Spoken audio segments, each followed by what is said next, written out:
আমাৰ 23 নম্বৰ দিহৰা সমষ্টিৰ আমাৰ কেনেডা আগতে টিকাত ডাঙৰীয়াই 367 পদত জয়ী হৈছিল।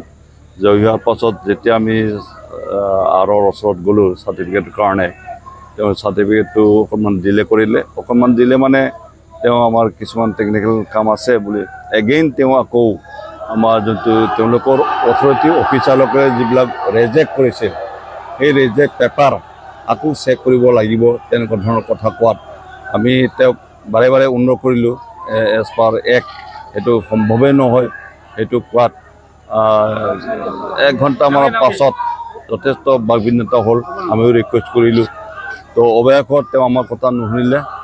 পুনৰ যি ৰেজেক্ট পেপাৰ তেওঁলোকৰ আৰু বা এছিষ্টেণ্ট আৰু যিসকলে অফিচাৰসকল আছিল তেওঁলোকে ৰেজেক্ট কৰি থোৱা এই পেকিংটো এতিয়া DC ডাঙৰীয়াই আৰু হিচাপে তেওঁ নিজৰে অথৰিটি আছে বুলি এইটো খুলিব আৰম্ভ কৰিছে।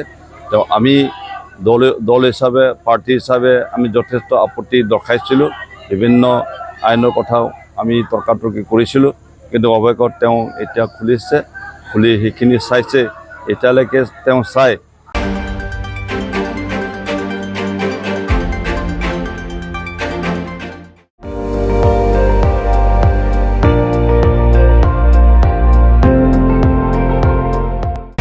আপুনি চাই আছে ND24, সৰ্বশ্ৰেষ্ঠ নহয় সৰ্বোত্তমৰ দৌৰ।